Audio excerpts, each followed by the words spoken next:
Welcome to the Good Ship Illustration Podcast, and this week I'd like to welcome Martin Salisbury. He's the founder of the Cambridge School of Art, MA in Illustrating for Children, which I think has changed the face of the picture book industry. So many more diverse and interesting picture books have arrived in the world thanks to this course.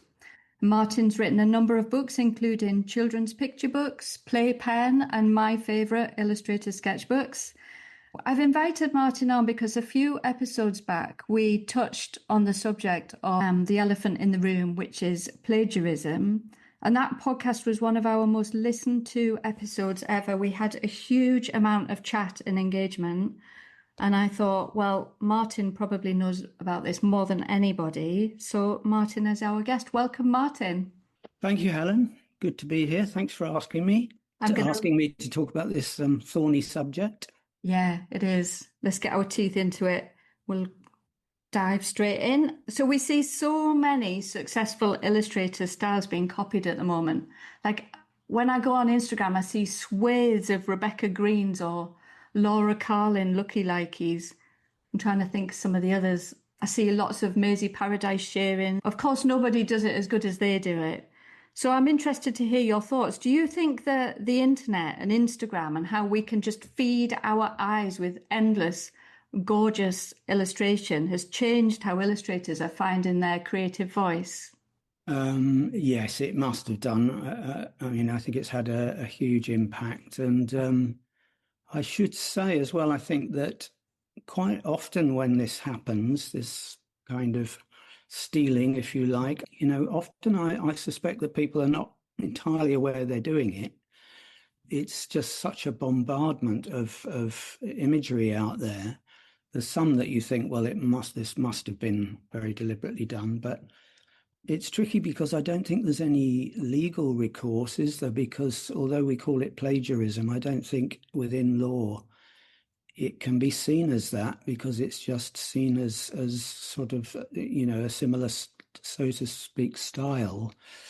But when I think back to when I was a student a very, very long time ago, and of course there was no internet at all, I was hardly aware of anybody's work. I think I probably was slightly influenced in my drawing by Paul Hogarth, who had been a teacher at Cambridge, not of me, before my time, but things like that, in terms of composition, but not actually, really trying to copy people. What about you as a student? You were very much a sketchbook person, and to me, that's where you start to form your voice. Yeah, I was at art school in the 90s, so pre-internet. And when I look back on it, I think I didn't really know what other illustrators were doing. You didn't really see them anywhere. You could go in a bookshop and have a nosy at some book covers.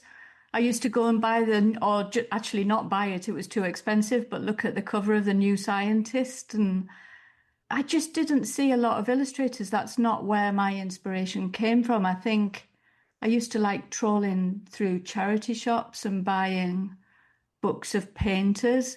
And sometimes I'd go to the library and they'd have a dead stock bit where you could buy a library book for 10p, and it might be a book of photos of children doing PE wearing woolly shorts in the 1940s or something.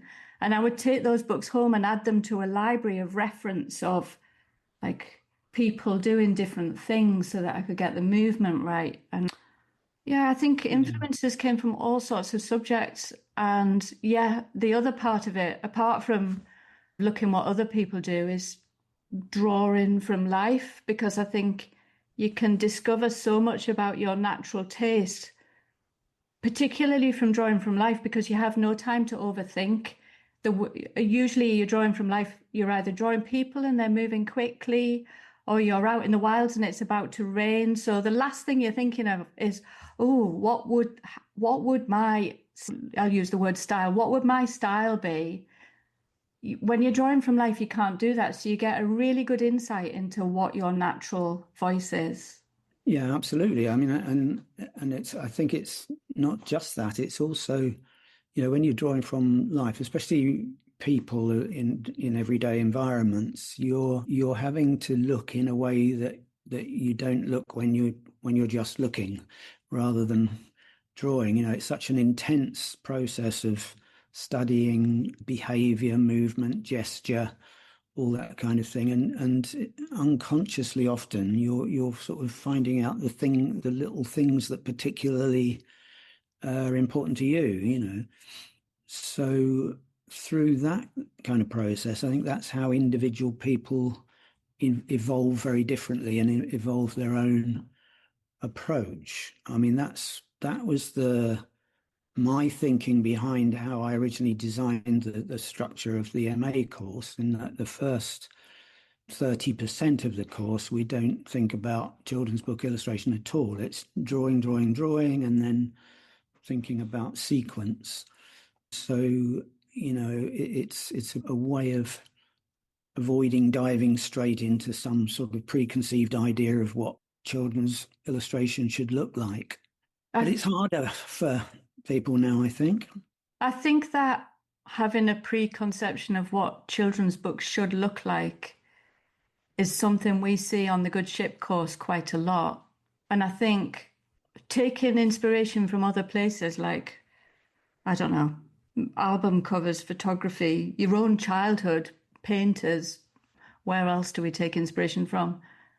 Things we like, collections from our childhood, fashion, weird obsessions. I think those are all the things that make up your style. So I think there's like half of it is who you are as a person and all the things that you like to feed your eyes, not necessarily other illustrators. And then the way that you make marks on the paper. I always think it's really interesting not to go and learn how to put marks on the paper. We really discourage everybody on the Good Ship course from looking up how to use watercolor, for example, or how to use ink, because I think if you just botch it along yourself, you're going to have a different voice to somebody who's learned a technique. So I think botching together, this is the great thing about art school as well, is that I had no money. And so my art materials were made up of a set of really cheap kids' paints and some bingo dabbers and anything that would make a mark. Yeah, no, I know what you're saying, and I think a lot of our students, what's the word you used? It's the botch approach. Do mix media that are not technically supposed to be mixed, but yeah, I think the key thing is to not be afraid of making bad work, or sort of fumbling your way through it. But I suppose that leads to another thing whereby a generation is so brought up on digital programs where you can achieve an apparently professional looking kind of finished effect but also I think accidents are really important, learning from accidents. And I think with digital, the tendency to immediately erase an accident before you've had time to really learn from it is again another great temptation towards quick solutions. But yes, another issue that occurred to me when you first asked me to talk about this was, I do think that sometimes this problem is exacerbated by some publishers and by agents that represent certain agents that represent huge numbers of illustrators. And I imagine probably you get each of them 1 or 2 jobs a year or something, and where the illustrator's work is barely distinguishable from each other. So you have these kind of swathes of illustration with the same shaped eyes and all the rest of it. Yeah, there's an awful lot of things contribute to the issue. I'm thinking about that point of some of it coming from the publisher, and it makes me think about, so when you get your first meeting with a publisher, if you're lucky enough to get that first meeting, the publisher wants to be persuaded that this is a good idea. Like, they want to have confidence in the person sat in front of them that this is a good idea. They want to feel excited about it. They want to feel like, oh, yeah, we really need to do this book. They want to be excited by it. And because then they imagine that the readers will be excited about it. And so then you think, well, so for the person in the meeting, they want that person to have confidence and to be able to talk about this idea and engage the publisher. And then, so then my thought goes to, so who are the people who are most confident arriving in those meetings?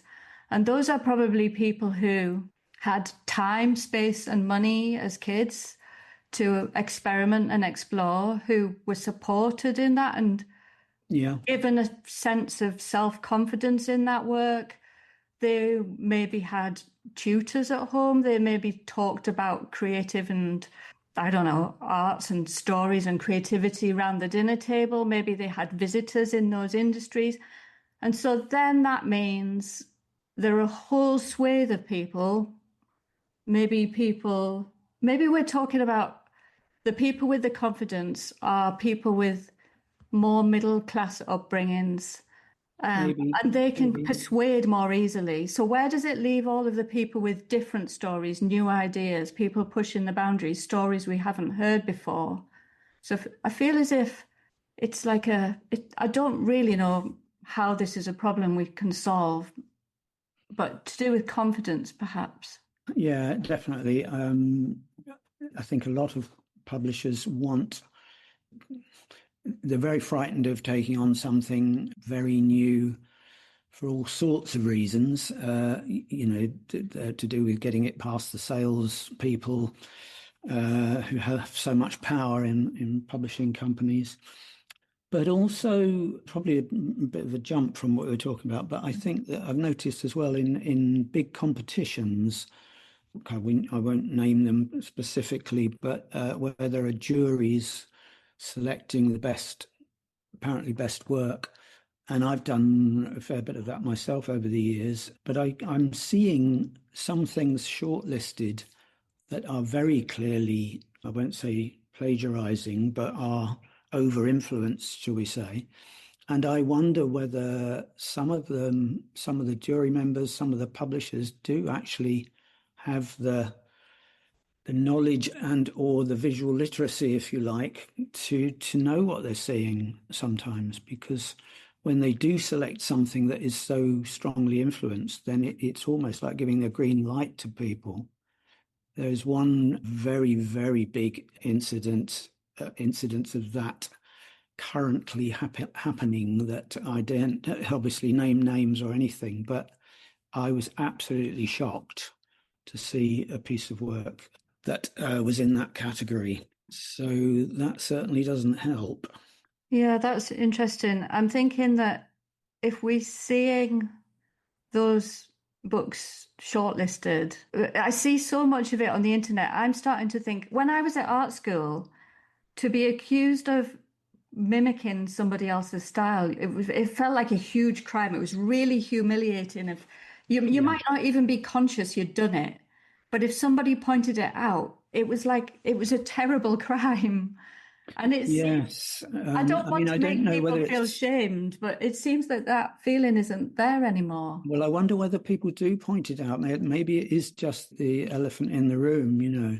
I'm sure a lot of people would be hugely humiliated if it were pointed out. I mean, again, going back in time, I mentioned Paul Hogarth. I mean, he was course leader here in the late 1950s and early 60s, and he had an amazing group of students, including Peter Fluck and Roger Law, the Luck and Floor, and David Driver, who became art director at the Times and the Radio Times. But I've looked back in our archives at some of the publications they did at that time, and they were all drawing like Paul Hogarth, I think because he was such a powerful character.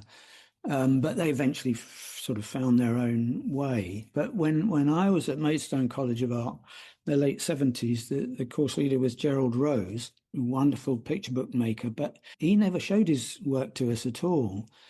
And it may have been partly because he didn't want to influence people, but I think it was more because he actually told me in later years when I reconnected with him that he feared being, I don't know, not being respected, because at that time it was all about punk illustration, and unless you were drawing prostitutes or whatever, it was not taken seriously, you know.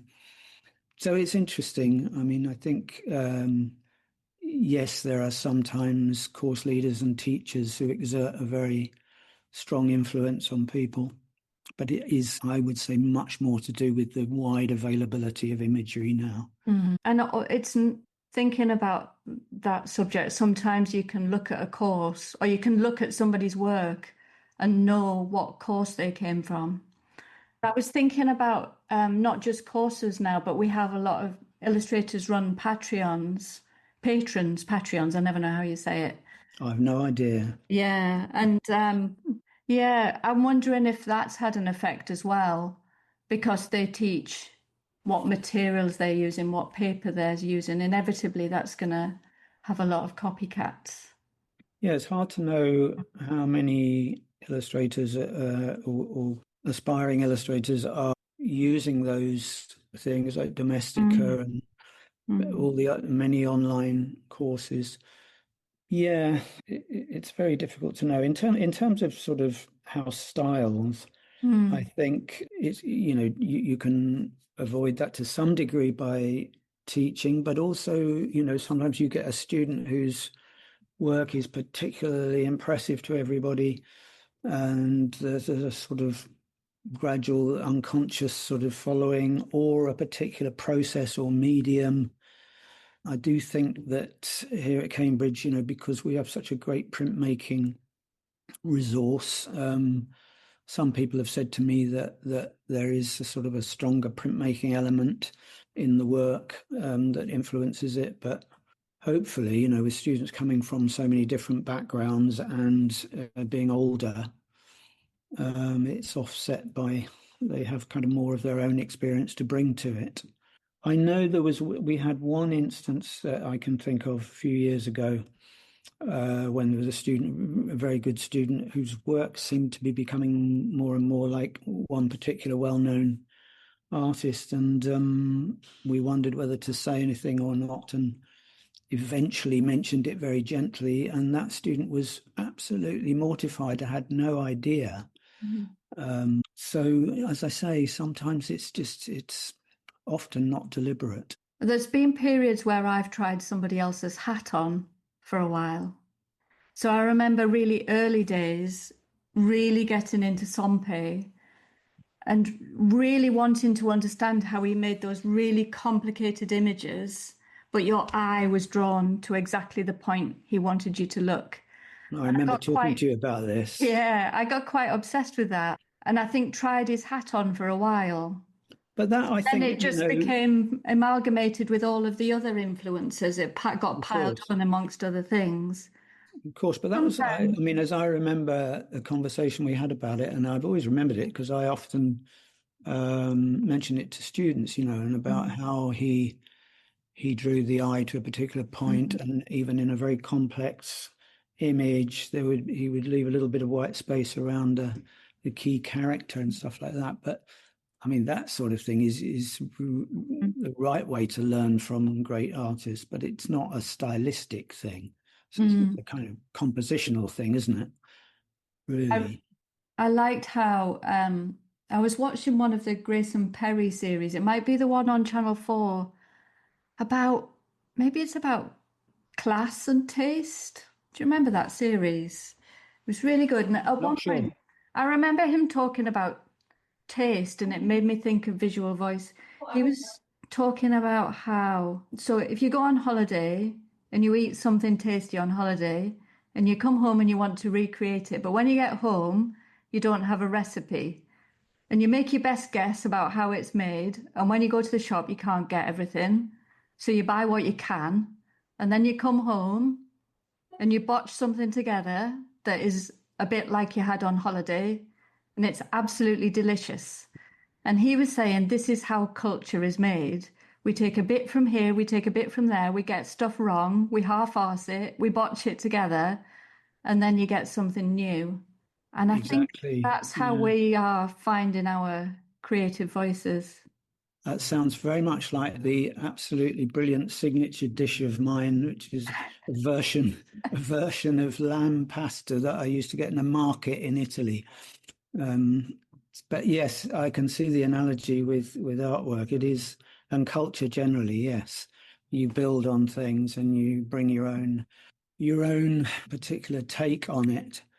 I was thinking of Edward Ardisoni when you were talking about that, and how he had a little bit of academic kind of painting training, mostly in evening classes, but his unmistakable work, I just kind of grew out of obsessive interest in everyday life, just what people were getting up to. And he would mostly draw from immediate memory, but he was always looking. But again, yes, I wonder what Ardisoni would have been like if he'd had Instagram. Would he have been on Instagram? That I really like to think about that. Yeah, like some of my favorite illustrators of the past, what would they be on Instagram now? Would we be seeing their mistakes and their mess and how they didn't arrive in the world fully formed? It'd be really interesting to see that. Yeah, I suppose. I mean, that was one of the reasons behind my book on illustrated sketchbooks that you are kindly in, because I think a lot of people don't realize what's underneath those beautifully printed books or pages in a magazine. And, there were lots of people's sketchbooks that surprised me, and how differently people thought about them, like Edward Gorey, who, I mean, he's wonderfully grumpy about it, and that he hated actually using them, but he was just terrified that his ideas would escape. And so they were more like notebooks, But yeah, the whole spread of observational drawing, quick notes, imaginative drawing. It's where it all kind of coagulates, isn't it? And gets started. But I don't know how one can address the issue overall, other than try to make students aware of it in a general sense, and constantly talk about the importance of sketchbooks, research, real world. I've been But they watching. won't listen, will they? We'll shame them, Martin. We'll shame them. Let's bring the shame back. I'm just thinking about. I've been watching my daughter go through school. We live right on the border, and she's on the Scottish side. Her school is on the Scottish side of the border. And so she's been doing Nat fives and hires. And I've been watching the way that she learns art at school. And it's been really interesting because they make a big emphasis on passing the exams. But my daughter, Pi, wants to go to art school. In fact, I'll just have a little show off. She's just got unconditional offers from everywhere she applied. Lovely. Yes. But what happened was all of the emphasis is on passing the exams, and there are certain things needed to pass the exams, which is not a lot of experimentation. There's a lot of drawing on the iPad from photos. There is not a lot of room for mistakes or your own voice. And so when it came to time to make a folio to apply to art school, the stuff that she'd made to pass her exams was mostly irrelevant and not great to put in her portfolio. So she'd made other work at home that school didn't really like, and she filled her folio with that and showed the teacher, and the teacher advised her to take some of the amazing drawings at the zoo that she'd done from life really quickly. Lots of drawings done with non-dominant hand and all of those lovely experiments that you do. Advised her to take those out, but Pi is very headstrong and would not agree to it and came home very angry about it, and then applied to art school and she's got in, and now it's exam time again. She's about to take the exams, and the teacher is now completely dismissing all the stuff that she used to get into art school and asking her to make all of the work for the exam very, very similar to each other. So there's not much sign of experimentation. It's been really interesting to watch because it looks as if schools need kids to get through the exams so that they achieve what they need to achieve. but they don't really look forward to what an art school is going to need or that student's creative career ahead of them. So I feel as if the problem is starting way back in school. Oh, absolutely. Yeah. I mean, we hadn't really touched on that, but I was starting to see when we were interviewing for applicants for both BA and MA, I was shocked by the kind of portfolios I was seeing, which were much more about sort of art appreciation and young kids being asked to copy Matisse or do studies on particular artists whose work, I don't want to sound patronizing, but which they couldn't really begin to understand fully at that age until they'd started to draw and paint themselves. So, I mean, one thing that you hardly ever saw was just personal drawing.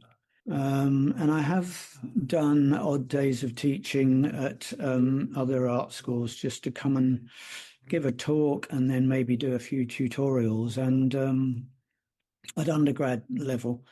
And again, I've been astonished at the lack of drawing. And so what it leads to is a kind of big outbreak of manga and pre-existing stylistic formulae. So yes, it's something of an epidemic, I have to say, and a very difficult one to tackle in the broadest sense. Okay, so grabbing somebody else's style might feel like a really easy shortcut. It might feel like that's the quickest and easiest way to get your career going. But it really, you're selling yourself short, aren't you? I mean, you're not going to have much fun in the long run if you're doing an impression of somebody else. So what are the benefits of finding your creative voice? I mean, I suppose it's perfectly possible to make a living, by constructing a stylistic approach that is sort of borrows from other people and hasn't got an underpinning of drawing or whatever. But yeah, it's partly a case of what would you get out of it long term? Just as you say, kind of turning out the same stuff. And I think it's a lot to do with authenticity. A sense of something that you have ownership of and which people can see somehow connects to your own personality and your own life experience, if that doesn't sound too grand. I think other people can feel. Yes, authenticity. Yeah, I think other people can feel when something's authentic. Like you can just feel it in the work, can't you? Also, if it's authentic, it means that your brain is like a big treasure chest that you can dive into and find stuff in there all the time. But if you're doing an impression of someone else, where do you get that inspiration from? Yeah, It's like a it just dead end. becomes a sort of it becomes a sort of a technical process, really, of Mm. creating something that looks professional and finished, but usually it's going to be a bit lifeless. I think it's quite difficult to articulate what it is that gives something its life. But I think it is partly to do with, you can still see a sense of searching for something within the drawing rather than something that is terribly well finished and almost technically too good. Oh, I really like that. Yeah. Some of my favorite drawings in the long term of the ones that I've done where I felt it at the time while I was doing it that there was something still not finished about it. And it might have even made me feel uncomfortable. And then other drawings that I thought, yeah, brilliant, I've got that. And I look back and actually the ones where I feel like I got it are actually a bit dull. And the ones Yeah. where I was feeling a little bit uncomfortable with it are the nicest drawings. Yeah, it's really hard looking at your own work, isn't it? Especially immediately after you've created something. It's so hard to be objective about it. But yes, I think when you come back to it sometime later, you can see why something that was perhaps more of a struggle actually feels more alive. Trying to think of some examples. I mean, I always think of John Burningham's work as kind of awkward, like he doesn't quite know what he's doing, but it's just so, from the heart. Yeah. So yeah, it's all those things really, isn't it? Katie and I have been writing some stories together this morning, and we're really enjoying writing together. And I know I'm talking about writing and not illustrating, but I feel like it comes from the same place. And these stories are inspired by bits of our own childhood, bits of our kids' stories, things that we've seen and remembered, and we've laughed at it, and it's just lodged in our brain a bit. And these stories are turning out to be so easy to make because they're so completely sourced from the stuff in our brains that it feels like an endless pool of ideas. And I think if you were trying to do that in the style of somebody else, it's too self-conscious and it would be hard work and there wouldn't be any fun in the story. No, no. Mm. And I suppose people generally think of illustration or have done certainly in the past as, commercial art and something that you do to commission with a particular goal in mind. But now, especially with so much authorial picture book making, it's evolved into something that is more personal and more connected to writing, I think, isn't it? So it makes this question of originality or at least authenticity more relevant perhaps than it was in the past. I don't know, thinking on my feet really. In terms of clear career longevity as well, Oh if you pick a yes. style, say something is trend, I'm not talking about picking one particular illustrator, but if you pick a style that's really feeding your eyes on your feed all the time, it's just you see that type of work turning up all the time.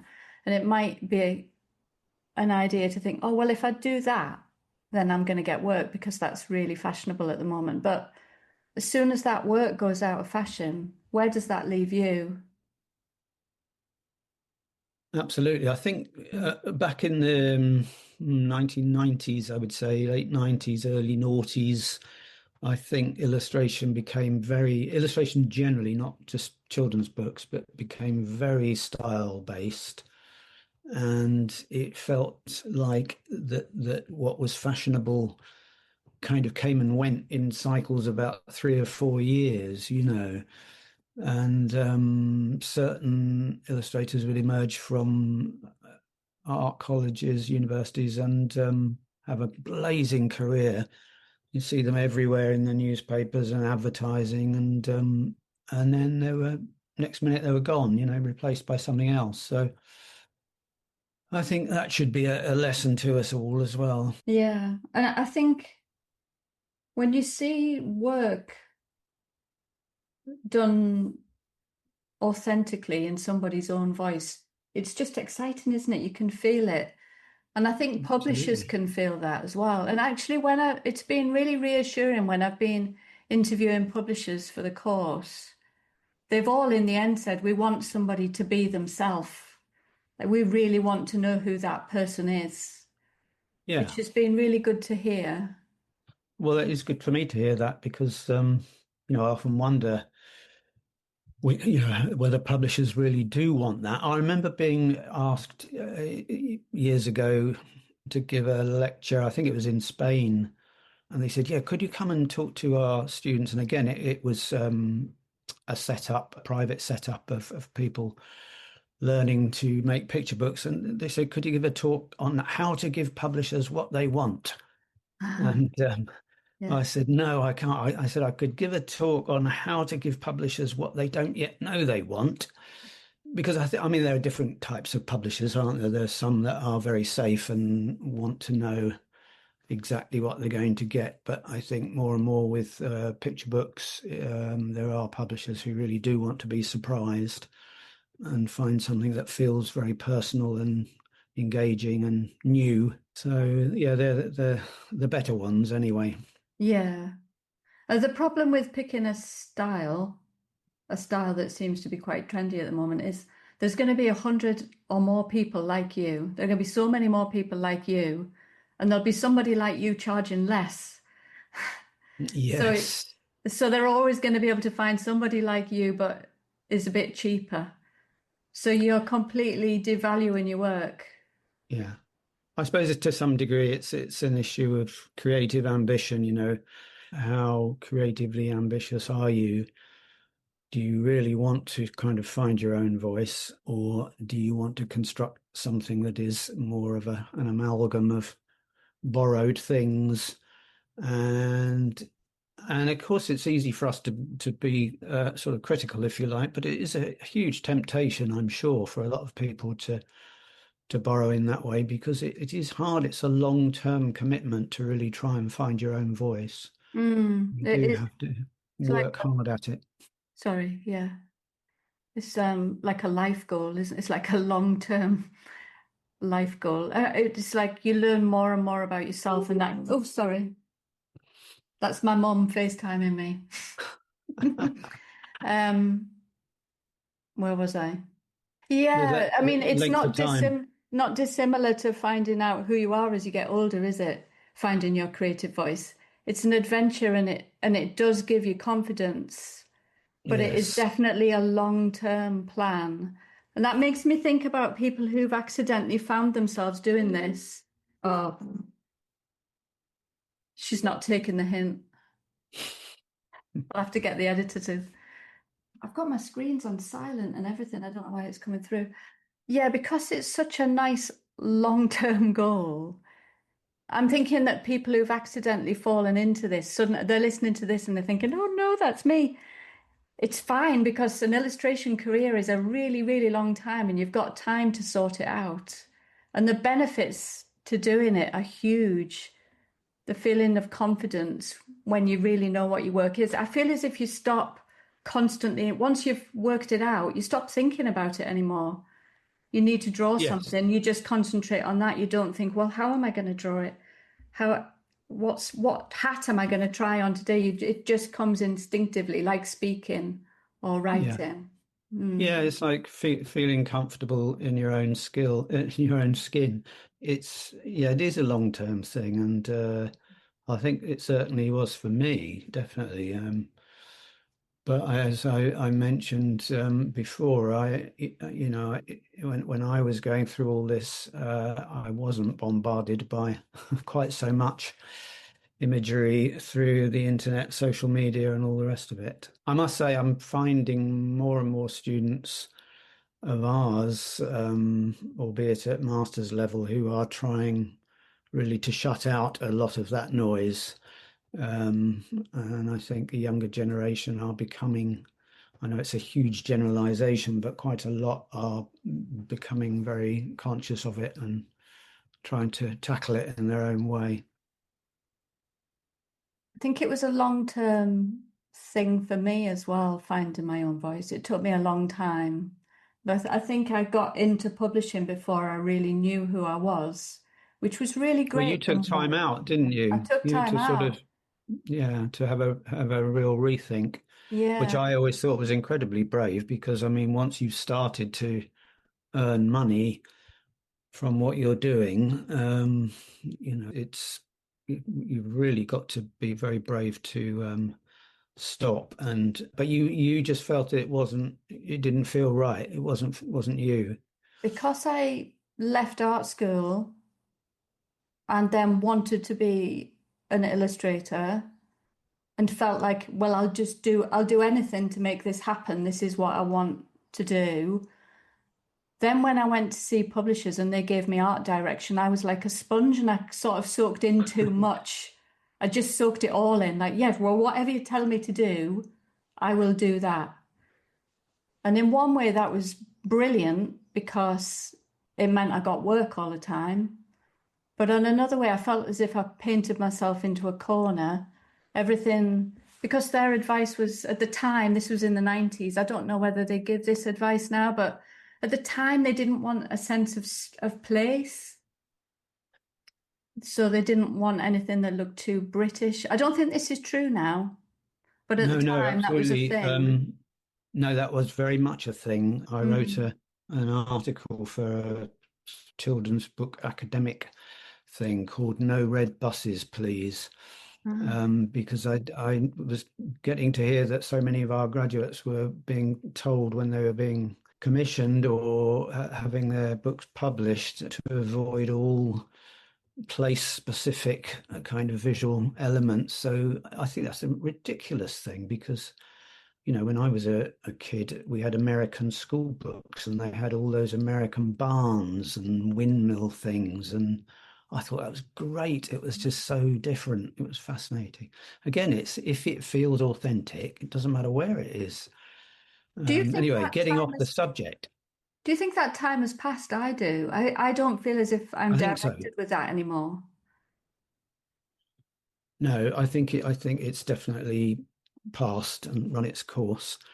And I suppose because everything is so much more international anyway, isn't it?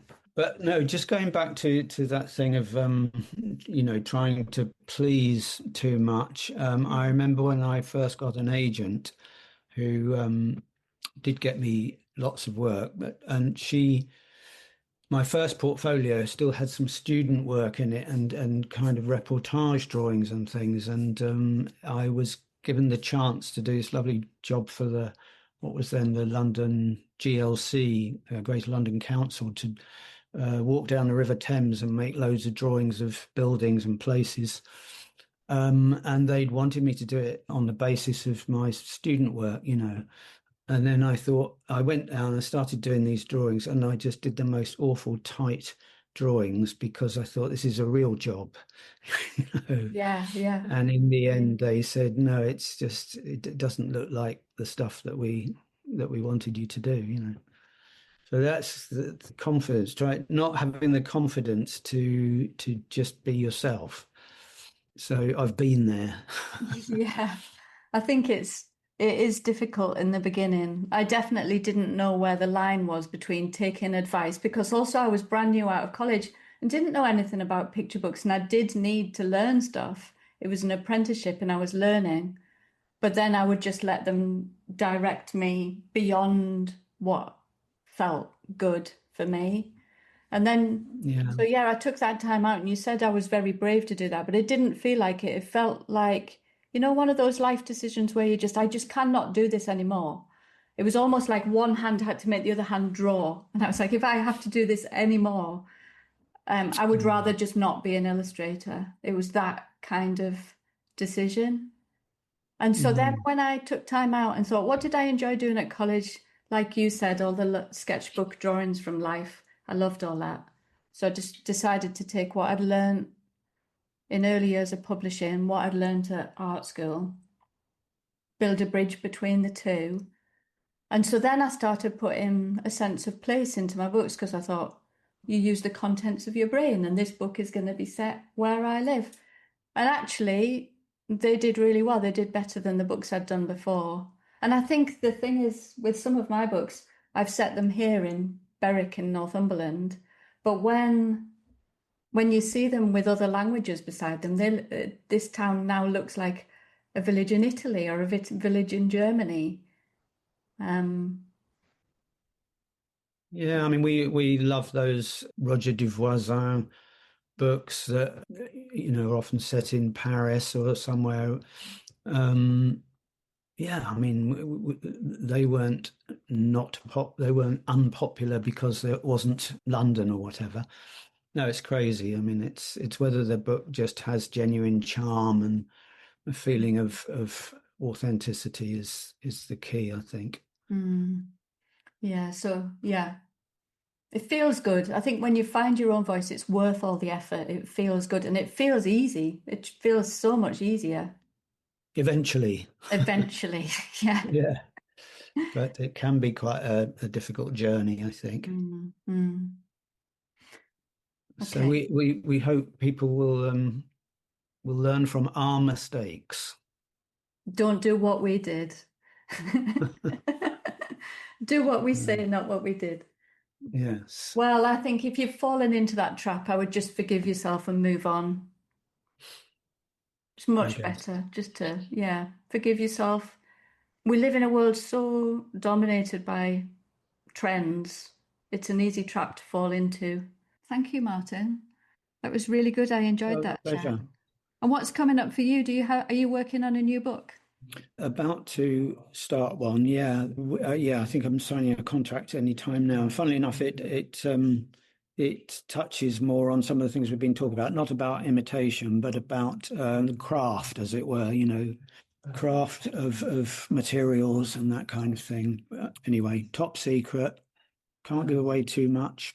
It might change once I start writing it. Brilliant. I'll be looking out for that. And if people want to find you online, you're on Instagram, aren't you? I am. It's my new hobby. Yes. Lovely. Brilliant. Thank you. I really enjoyed this chat. Hopefully you Me might too. join us again for another chat sometime. Yes, and we'll keep an eye out for the imitation epidemic, but hopefully we can raise awareness. Lovely. Thank you. Goodbye. You too. Bye now.